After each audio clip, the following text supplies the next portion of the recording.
The flickering neon signs of Times Square dim as the digital tickers displaying the world's wealth freeze, then vanish into a void of black screens. In a high-end grocery store in Chicago, a man offers a gold wedding band for a gallon of water and 2 cans of peaches, but the clerk shakes his head, pointing instead to a crate of ammunition and the hand-drawn sign that reads, "No currency accepted." The global financial architecture has long rested on the shoulders of the United States dollar. As the world's primary reserve currency, its stability was once considered an immutable law of nature, much like gravity. However, the theoretical becomes the visceral in this exploration of a world where the greenback has lost its pulse. This is not merely a story of falling stock prices or rising interest rates.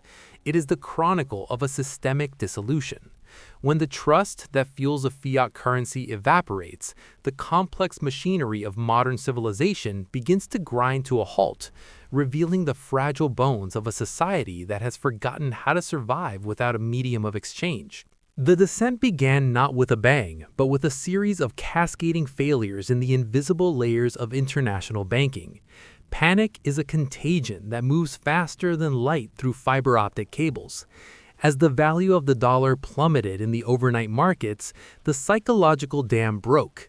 By dawn, the stock market did not just drop, it disintegrated. Trillions of dollars in perceived wealth, stored in retirement accounts, hedge funds, and digital wallets, evaporated in a matter of hours. Crowds gathered outside bank branches, their faces illuminated by the pale glow of mobile phones showing empty balances.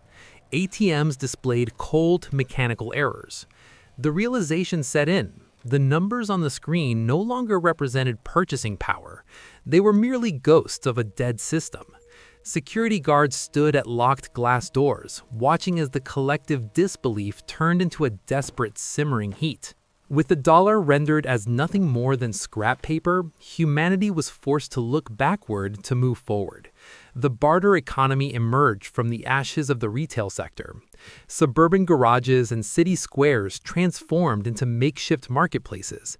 The hierarchy of needs reasserted itself with a vengeance. Food, clean water, medicine, and energy became the new gold.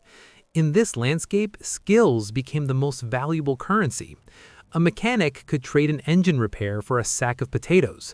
A doctor could trade a consultation for a liter of fuel. However, for those whose professions existed only within the complexities of a corporate bureaucracy, the transition was devastating. The social contract, previously enforced by the common pursuit of wealth, began to fray.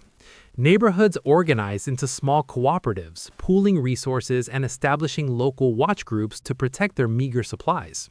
The peak of the crisis saw the total restructuring of human priority. Water, once taken for granted by turning a tap, became a hard-won prize. Desalination plants and water treatment facilities struggled to operate without the complex supply chains required for chemicals and spare parts.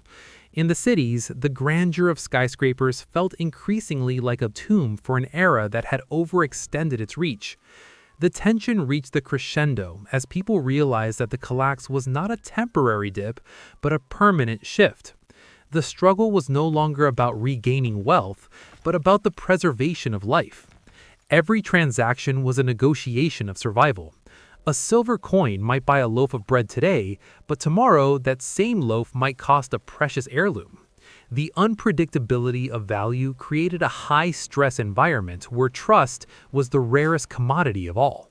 Despite the chaos, a strange silence fell over the industrial world. The constant hum of logistics, the trucks, the planes, the cargo ships, faded as fuel became too precious to use for anything but the most essential transport. The skies grew clearer, and the air in major metropolises became crisp, a stark irony against the backdrop of human struggle. People lived by the cycle of the sun, conserving energy and focusing on the immediate tasks of the day. The psychological toll was profound. The loss of the dollar was the loss of a shared language.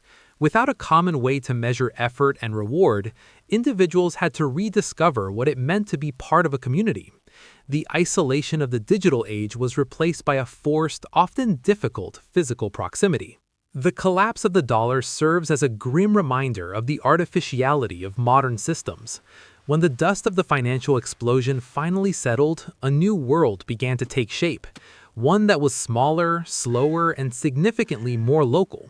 The era of global dominance and infinite growth was replaced by a sober focus on sustainability and tangible worth.